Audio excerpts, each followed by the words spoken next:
Hi, I'm Supermoon Tarot, and today I'm talking to my Sagittariuses. Hello, Sagittariuses. You know what your name just, or the name of your zodiac sign just made me think of? Remember when we were all like in middle school, we drew those S's. Remember you made the three lines, and then you connected it, and at the time you thought you were so cool, like you had invented something. Sorry, just a flashback memory.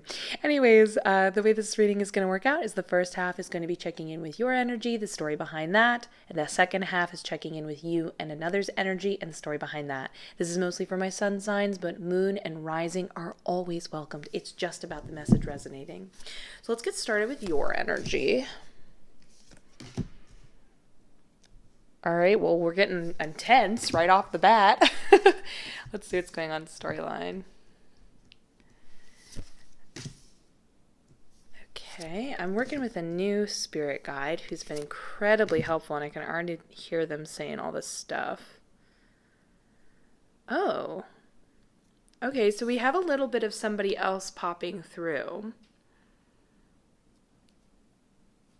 Okay. This is just what my spirit guide's telling me. Okay, so I'm sorry, I'm taking in so much information at once. I'm trying to filter it.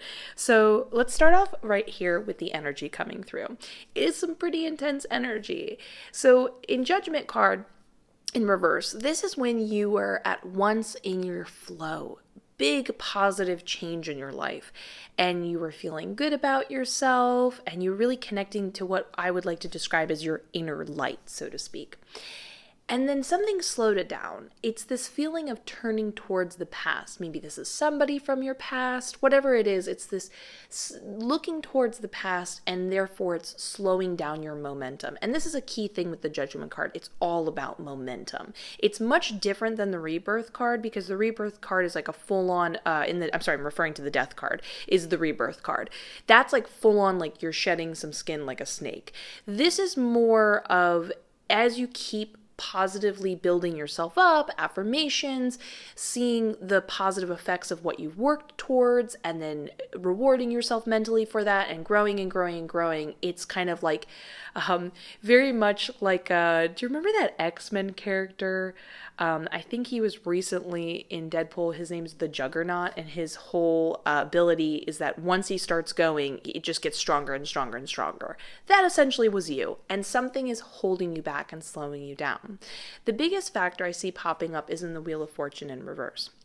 Now, the thing about the wheel is some people see it as really daunting instead of realizing what it is. It's a wheel. It goes up, it goes down. And right now it feels a little bit down. But I'm being told by my spirit guide that it's a perception that you see it down. But nonetheless, even though you feel it is down, it will go back up. And you're kind of getting hung up on that idea. And this idea that's bringing you down is one of the things kind of like slowing down the momentum, if that makes sense. Now, that doesn't mean necessarily anything's bad luck in your life or anything like that. This is all a matter of perception, and we can change that. And there's actually a lot of positive things that we can talk about. So over here in the Six of Wands, often this refers to literal success, but we're going to just talk about the idea of it representing you. You were feeling great. Again, we're going to use the term feeling in your flow, a body of light. Maybe you felt particularly connected to your friends. You felt like you knew what you were doing in your particular work-related stuff. You just felt happy and blissful and kind of were shining and unself-consciously, like you weren't self-conscious about being out in the open that kind of way. But here's where we have sort of a hindrance going on in the Five of Wands. And also, I want to talk about how not only did you feel good and feel good about yourself, it seems like with the Ten of Cups, this can refer to somebody else, and I'm being told it is referring to somebody else specifically, feeling in your bliss.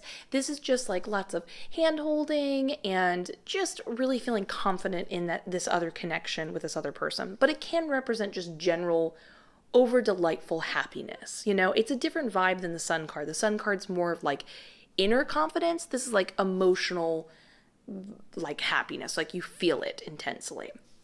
So here's where the kind of slow up, the trip up comes in, and this is where the Wheel of Fortune pops in. So I'm being told by my spirit guide that this person is the other person in the King of Cups. And they said that this person appears to be a manipulator, but in fact is not. They are incredibly skilled at handling emotional situations. And what feels like fighting or confrontation or disagreements, like it just seems like you're kind of, I don't want to even say misalignment. It's like you're running into each other and you both can't seem to back down, but it's not coming from a hateful place, is in fact a blessing that's basically their influence of positively helping you figure out what do you believe, what do you stand for, and you're really figuring out a lot of stuff. But sometimes my spirit guide says that when you figure out stuff, it's not a very comfortable feeling, and you might feel upset in the process of having to defend yourself. They said that you don't have to handle it this way, you don't have to perceive it this way, and then they go into a lot more detail over here in the High Priestess. So they said that, first of all, they want to compliment you because the King of Cups not only represents this other person, but both the King of Cups and the High Priestess does represent your potential.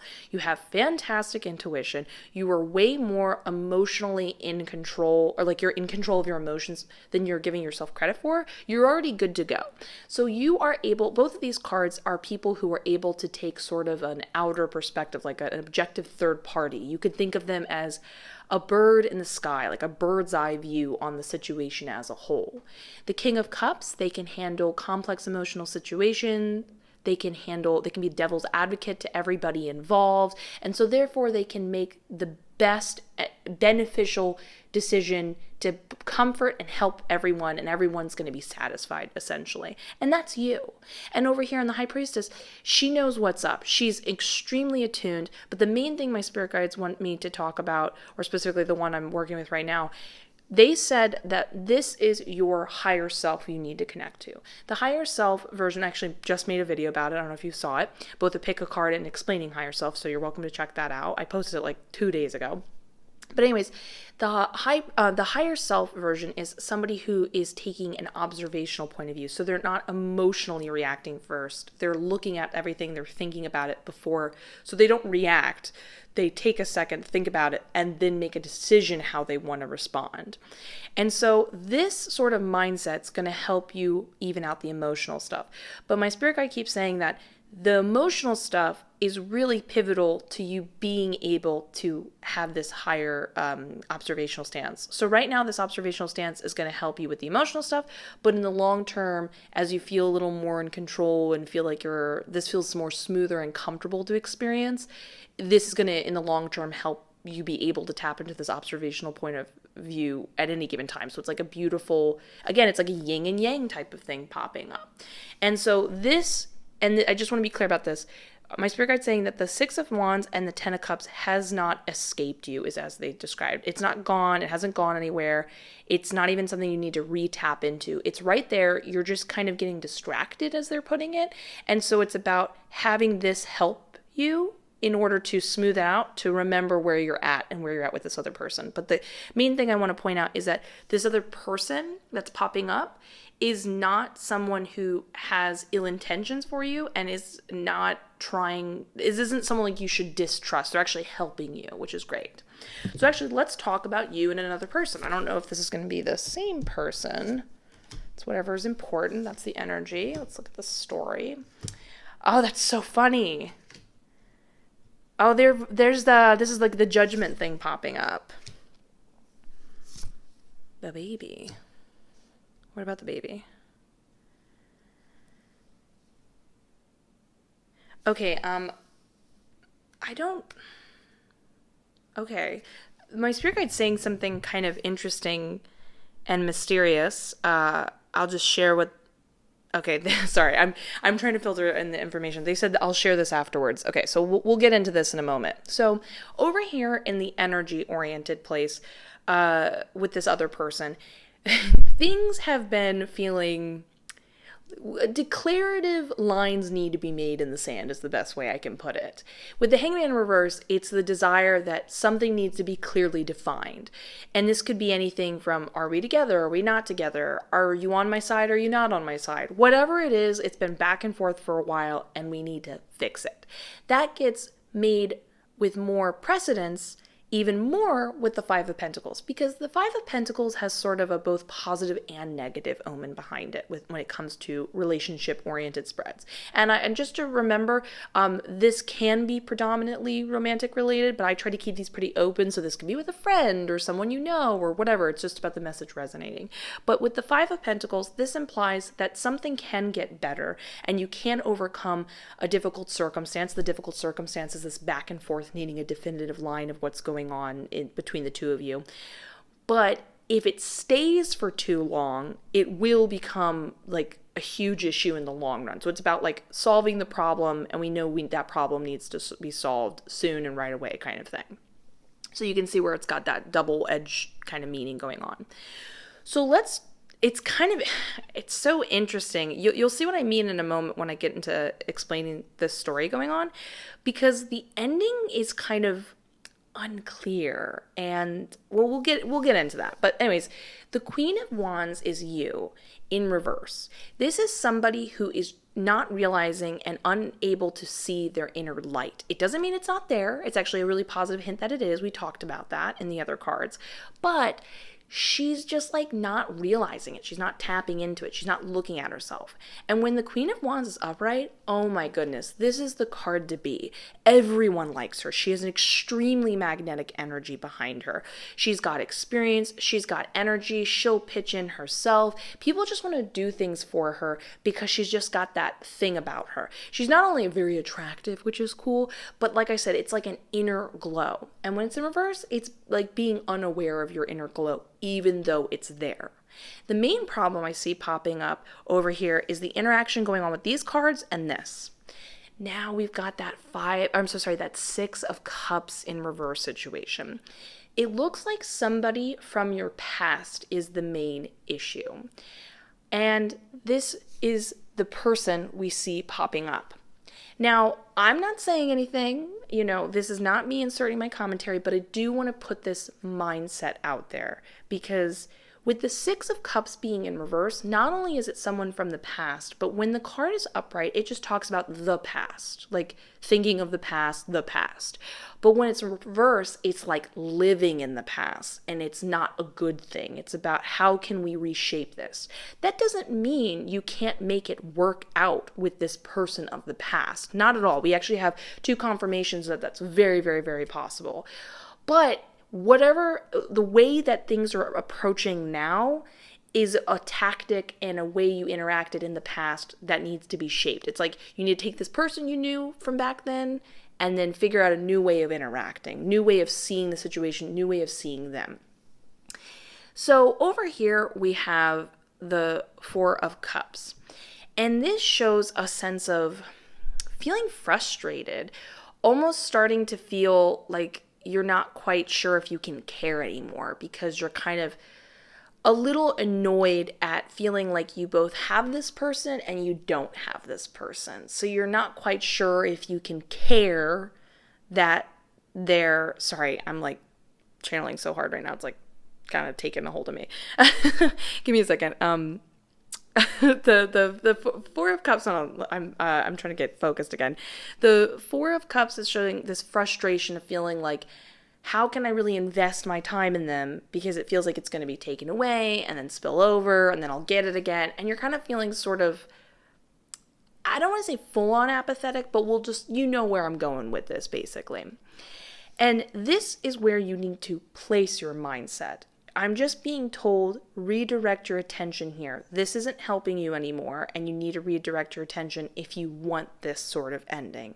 Which leaves, and that's what I meant by an ominous take. It's like, it highly suggests that, and this is a huge thing my spirit guide keeps telling me, if you want it, it does have very long-term potential, big long-term potential. And it's there. It's waiting for you if you want it. If you want this to be a long-term thing, it's there. But it's just, I keep being told, if you want it. And that's something to contemplate. You know what I mean? That's your decision in the end, essentially. But something that they pointed out here that I thought they didn't really give me a clear answer why. They just said, they're the baby. And I said, they're the baby? I said, and they were like, look at the baby. And I was like, do they have a baby? And of course they were like, some of them do. But the importance about the baby was just saying that you're the baby. I'm so sorry I cannot get more specific than that, but apparently you're the baby. But we can actually talk about, now remember, even though it says the Fool card, it doesn't mean necessarily you're a fool. The Fool card does not have the meaning that it sounds like. So let's talk about where you can kind of throw your attention mentally and redirect it from this to this in order to therefore kind of bring about this future, which makes sense, especially with the Fool card. The Fool card is somebody who has an optimistic view on how things are going to go. They believe in miracles, they believe in positive endings or happy endings, so to speak. And because they do, then that's the case. That's what they get in return. And they have to believe in it even though they haven't been shown proof yet. But because they believe it, proof is therefore in the long term given to them. That is truly taking, I don't want to say a risk because it's not in reverse. You're not taking a risk. This isn't a risky situation.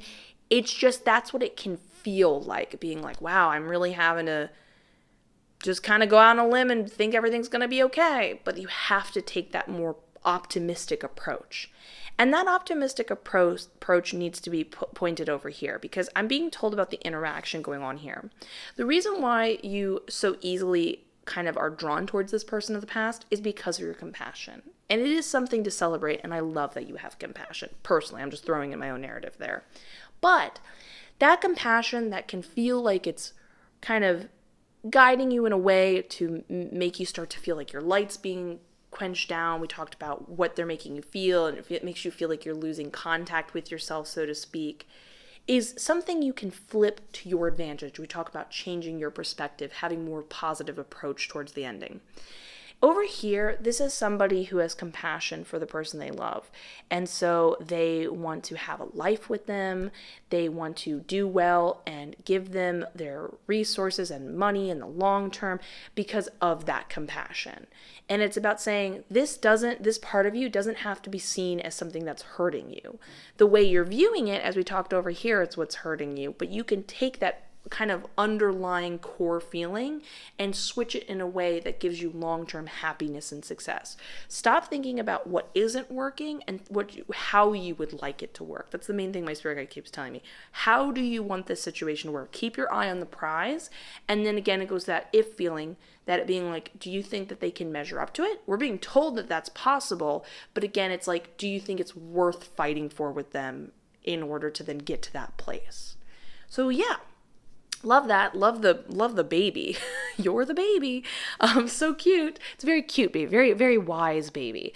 If you enjoyed this reading, please consider giving this video a like, comment, and subscribe. It helps out the channel like you would not believe.